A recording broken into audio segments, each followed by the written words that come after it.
Disney's Bolt is a 2008 animated feature film best remembered for, Miley Cyrus was in it?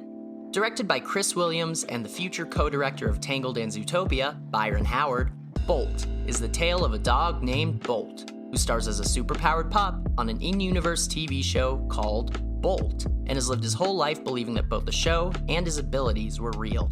When an accident separates him from Hollywood and leaves him stranded in New York, Bolt sets out on a cross-country journey to get back home and reunite with his in-show owner and co-star, Penny. The film was a moneymaker, grossing over $300 million against a $150 million budget. But to call it a true success, especially by Disney standards, would probably be overstating things. It received good reviews, but never established the same legacy or dedicated fan base as other House of Mouse properties, old or new. As of 2021, the film has received no sequels, no spin-offs, and its characters have no consistent presence in Disney parks. Really, Bolt isn't thought of as much of anything today, just a harmless footnote in its creator's long and winding history. The film itself, that is. To see where Bolt really matters most, and where its lasting impact lies, we have to scroll a bit further back in the timeline, to before it was about a white dog and his animal pals heading home from New York, and instead focused on a car-driving, cigar-smoking, James Bond-acting pup, an eye-patch-wearing cat, and a mutated giant rabbit as they traveled across the Midwest on a one-of-a-kind road trip brought to us by Chris Sanders, the man who made beloved Disney classic Lilo and Stitch, and almost entirely because of this movie, would go on to make DreamWorks' landmark film How to Train Your Dragon as well. See, this isn't actually the story of Bolt. This is the story of Sanders, his pet project, and how it was beaten into shape to become the by-the-numbers Disney flick we know it as today. This is American Dog, and all the ways it was roughed up. To understand the story of American Dog, one first has to understand Chris Sanders. A graduate of CalArts, Sanders was a bright talent that rose quickly through the animation ranks. Immediately after graduating in 1984, he did work for Marvel Comics, The Muppet Babies, and a Garfield TV special. Sanders' first Disney job came in 1987 when he was just 25 years old. There, he helped out with visual development and story on The Rescuers Down Under, the less fondly remembered sequel to The Rescuers. After that, Sanders stuck with the company and went on to helm some of the most iconic scenes of the Disney Renaissance. Some of his most prolific output includes storyboarding the Beast's death and resurrection in Beauty and the Beast, and the design for two of the most memorable scenes in The Lion King, the I Just Can't Wait to Be King sequence, and Simba's interactions with Mufasa's ghost. During these years, Sanders established himself as talented, capable, but most problematically, imaginative. He began to feel that the ever-expanding ideas and abilities of himself and his fellow animators were being suppressed by the Disney process, and eventually found a unique way to vent those frustrations. In the late 1980s, within his first few years at Disney, Sanders penned a picture book called The Big Bear Aircraft Company, with the subheading, A Book for the Big Retreat. This referenced an off-site Disney event that the book itself was made either during or as a response to. The Big Bear Aircraft Company was a tongue-in-cheek jab at the Disney creative process. It more or less accused the company of watering down innovative, out-of-the-box ideas to make them more commercially palatable for wider audiences. This book is so important in understanding Sanders as a creator, as well as Disney as a company, with their two conflicting mindsets creating a battle of wills that wouldn't come to a head until nearly 20 years after the Big Bear Aircraft Company's creation. But we're not quite there yet. Instead, let's stay in the 90s, when the Disney Renaissance had reached its peak. The year is 1996, and Sanders, who already owned writing credits on Beauty and the Beast, Aladdin, The Lion King, and the yet-to-be-released Mulan, was approached by then-president of Walt Disney Feature Animation, Thomas Schumacher, who wanted to hear if Sanders had any pitches for future films. Sanders' response centered around an old alien character, one he had created in 1985 for a children's book that was never produced. The idea was for the alien to come to the animal world and learn his way around Earth. Schumacher was receptive to the idea, but said that the animal world was already considered a pretty alien setting for audiences. To create better contrast, he instead suggested that the character interact with normal people, an idea Sanders decided to adopt. From there, the character, named Stitch, was relocated to the Hawaiian island of Kauai, where the premise would develop into what would eventually be released as Lilo and Stitch, Sanders' directorial debut. Of note, Sanders' crew for the film included Lion King writer Roger Allers and Scar animator Andreas Deha. Both of them had recently left the production Kingdom of the Sun after its controversial retooling into The Emperor's New Groove. Because of Stitch's low budget, however, a relatively small $80 million, it didn't face the same level of scrutiny as other features in the works at Disney, allowing the artists a bit more freedom to flex their creative muscles, to much success. Lilo and Stitch released in 2002 to a total box office haul of $273 million, and the resulting success would launch a massive media franchise for Disney. Its story was noted for being much quirkier and more offbeat than previous Disney works, and was directly inspired by Sanders' frustrations with the process of making past films. Captain Gantu's villain arc, for example, was influenced by the making of Mulan, where Sanders recalled being displeased with how dug into Disney tropes the film was. He would cite a specific moment where the crew discussed the manner of Disney death the villain would face, without ever discussing if the villain needed to be killed at all. With the success of Stitch, Chris Sanders' meteoric rise at Disney continued, with his reputation now peeking into the mainstream as well. Online, Sanders had gained a cult-like following, not just for his directorial debut, but for his craft as a whole, earning widespread respect in the animation community and Disney fandom. Given the support for Sanders' work, and the obvious success it had brought to the company, no one at Disney would think twice when they greenlit their new star director's next project, a film going by the title of American Dog. American Dog was first announced through a preview by Ain't It Cool News on August 16, 2004, showcasing very little outside of a small promo display.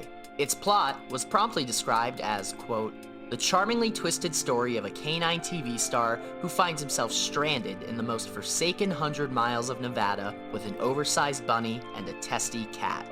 A logo was shown, along with a few pieces of concept art, leaving Ain't It Cool News a bit excited. The site described Sanders and the project as, quote, the super genius that thought up Lilo and Stitch, the last truly inspired work from Disney. And folks, from the looks of this one, it's pure magic. I'd go as far as to say, this is the surest thing Disney has. So, needless to say, bloggers and fans felt optimistic about both Sanders and what had been shown. But in 2004, as Disney was shifting from traditional 2D animated films to 3D CGI-focused works, some wondered if the promise captured by American Dog's concept art would actually translate to the big screen. Despite these anxieties, however, fans were more hopeful than anything else, unanimously eager to see the newly minted auteur's follow-up to his surprise smash hit. The film would next show up nearly a year later at Disney's SIGGRAPH 2005 booth as part of an exhibit marketing the company's upcoming films. This exhibit included the soon-to-be-released Chicken Little and titles still in development, such as A Day with Wilbur Robinson, Rapunzel Unbraided, the original Toy Story 3 from Circle 7 Animation, and American Dog. All of the latter titles would undergo massive redevelopment before their eventual releases, and of them, only Wilbur Robinson would reach theaters helmed by the same director who started it. The SIGGRAPH display for American Dog was brief, but included mostly new material. New concept art was shown, alongside some of what was included in its 2004 reveal, as well as what appeared to be a CG-rendered still of Henry, the title character. He's displayed in the still with a gun and smoker's jacket, striking a James Bond-esque pose in front of a wordmark logo. Also shown was a brief clip of test footage. Currently, this is the only footage of American Dog that's known to exist. The footage was looped, meaning that those who may have seen the clip without knowing its origin probably shouldn't get their hopes up that someone just has a full-length copy of the movie lying around. Technically speaking, SIGGRAPH 2005 would mark the last time American Dog was seen by the public. Online, however, news of the film and its controversial production would continue to persist, even after Bolt had been released to theaters. Work quietly continued on American Dog throughout the rest of 2005, with Sanders developing what was quickly becoming a film bearing all of his personal trademarks: a high artistic premise, offbeat and quirky characters, and an implied rejection of some of the more standard Disney storytelling tropes. He was allowed to do this, of course, because he was Chris Sanders, and Disney wasn't going to tell one of its most talented and profitable filmmakers how to make a film. That all changed in January of 2006, however, when Disney purchased Pixar Animation Studios for $7.4 billion. With this move, John Lasseter, then head of Pixar, was named Chief Creative Officer of both Pixar and Walt Disney Feature Animation, which would now be renamed Walt Disney Animation Studios. One of Lasseter's first moves was checking on in-progress Disney movies, such as Rapunzel Unbraided and A Day with Wilbur Robinson, now just called Meet the Robinsons, to see how things were coming along. This checkup was especially focused on American Dog, as it was the first film that would be released under the watch of himself and fellow executive Edward Catmull. When inspecting the film, however, Lasseter and Catmull, who reportedly weren't big fans of Lilo and Stitch either, seemed less than impressed with Sanders' work and offered strong feedback on how the film should be revised. We'll get back to that in a minute. Since these events weren't documented until well after they had transpired, it's hard to get the specifics of what happened next. Throughout 2006, there wasn't much heard of American Dog, but with a projected release date of 2008, a lack of information wasn't unusual. About a year after its showing at SIGGRAPH, in September of 2006, Jim Hill Media provided an update on American Dog, stating that John Travolta, Thomas Hayden Church, and Mario Cantone had signed on to voice the main characters. The post also included a plot synopsis for the film, something much denser than anything we had received before, giving us our clearest idea of what American Dog might have been. American Dog is the story of Henry, a dog who stars in a popular television series where, each week, this Hollywood hound has all sorts of James Bond-like adventures. But Henry always manages to come through unscathed, thanks to his TV show's carefully written scripts, as well as his dedicated stunt team. But one night, during an on-location shoot, one stunt goes horribly wrong. Henry gets knocked out, and when he finally comes to, this diminutive dog finds himself on a moving train thousands of miles away from Tinseltown in the middle of America. After years of being treated like a celebrity, being waited on hand and foot, Henry doesn't quite know how to get along in the real world, how to interact with real people. Mind you, not everyone that Henry encounters when he's stranded way out in the middle of America could be called normal. Take, for example, that oversized radioactive rabbit, or that one-eyed cat with the eye patch. As it turns out, the rabbit and the cat have access to a classic old car, and Henry cons these two into driving him back out to Hollywood, where this dog can resume his plush celebrity lifestyle. That is, of course, if Henry can actually manage to stay inside the car, or manage to survive the drive back to Tinseltown. Whether these expansions to the previously released summary drew on unreleased plot information or were conjecture based on the available concept art is unknown. What is known is that this marked the last bit of good news anyone would hear about the American Dog Project or Sanders over at Disney. Just under a month after the last update, Jim Hill Media reported in October of 2006 that American Dog was about to get fixed. This is where we come back to that clash of ideas between Lasseter and Sanders. Following the less than stellar internal premiere of American Dog, Lasseter and Catmull provided Sanders with notes on how to improve the film. According to Hill, the pair asked Sanders for story changes, believing that the film was, quote, too quirky for its own good, immortalizing the line that would live on in infamy through those that would hear about American Dog after Bolt's release. Hill further pointed to a web domain purchased in late September by Disney, HollywoodDogMovie.com, as proof that these changes were on the way. The specifics requested weren't exactly clear, but may have likely focused on the theme or characters in the film. In an interview with the Disney blog in early 2009, Lasseter elaborated on what remained during the shift from American Dog to Bolt, stating that, quote, "What really is left is the basic concept that a dog has been raised on the set of a TV show and believes it is real. Chris Sanders is a good friend of mine, and he's a brilliant filmmaker, but he had a vision that was a little more out there than we felt the film should be." While it's not known what Lasseter's initial suggestions were, what is known is that Sanders chose to side with his artistic vision over Lasseter's ideas of marketability, something that he didn't take well. According to Brad Bird, director of The Incredibles and Ratatouille, "John doesn't force his solutions on you, but that doesn't mean he's going to go quietly." as a likely result of the perceived problems with the film and the perceived insubordination of its director, it was reported in December of 2006 that Chris Sanders had been removed from the director's chair of American Dog. Soon after this, it was announced Sanders would be leaving Disney altogether.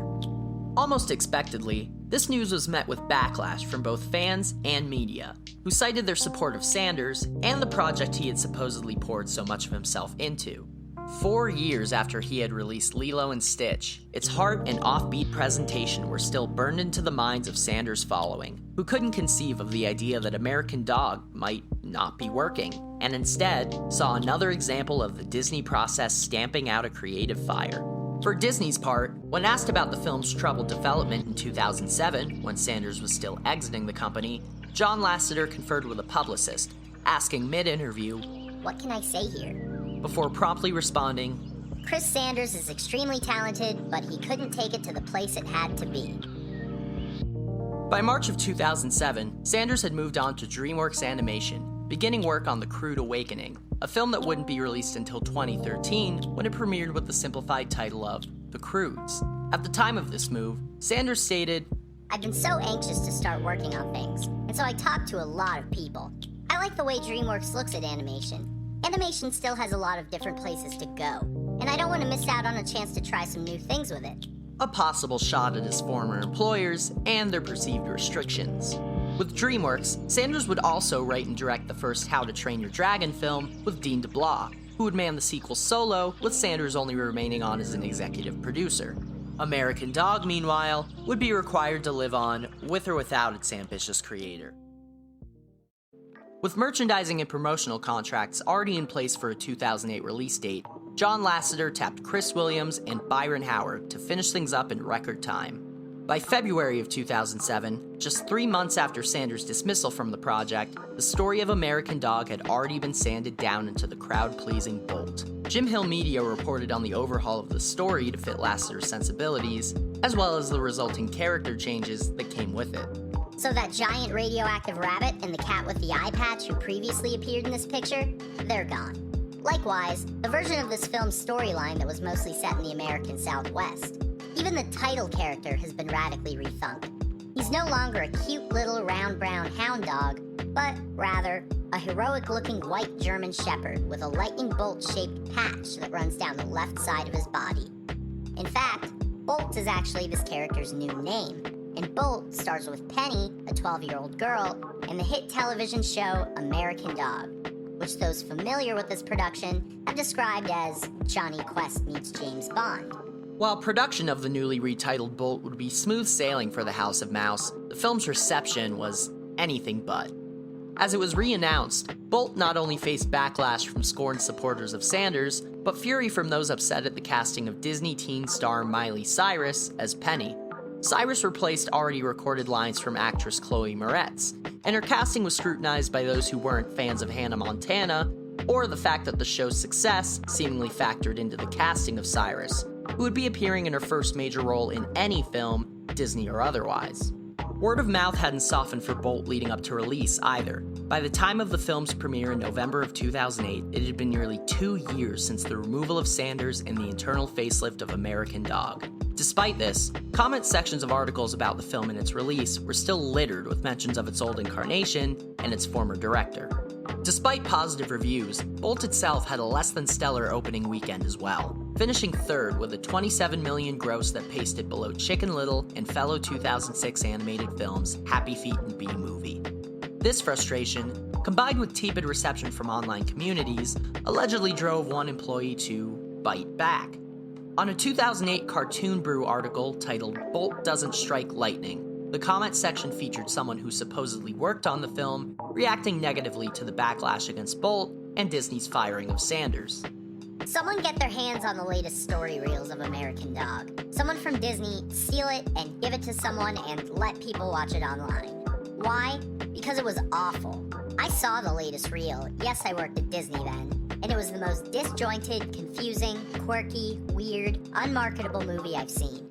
It was rife with plot problems, the characters were unappealing, the dog looked like a miniature moose for F's sake, and his giant nose took over the screen so you couldn't see his eyes no matter what you did.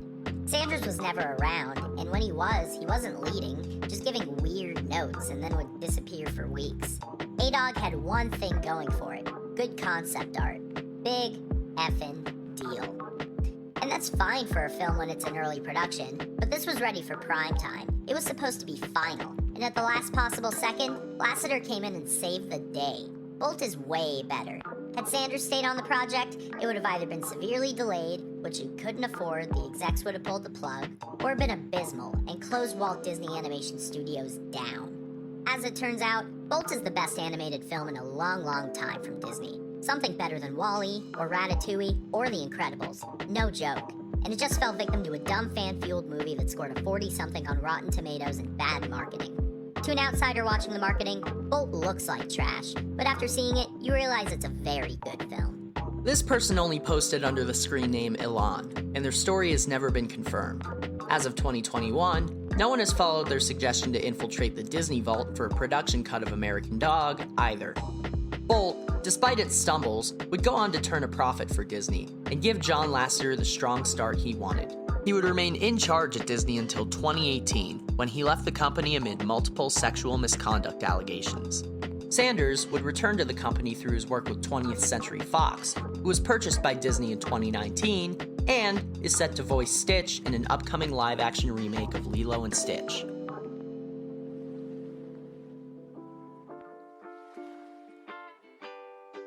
This completes the story of Bolt and American Dog, an ambitious project by an ambitious man that fell victim to the classic struggle between dreams and dollar signs. It's not clear if Lasseter saved a bad film or destroyed a great one, and because of the secrecy of the process and the subjectivity of opinion, we may never know for sure. While it's unlikely that, even at its best, American Dog would have been a redefining moment for Disney animation, it's safe to say the project would have been a surreal and unique experience. Unfortunately, as the author of the Big Bear Aircraft Company should have known, the people in charge never wanted something unique. They wanted something safe, sensible, and inoffensive.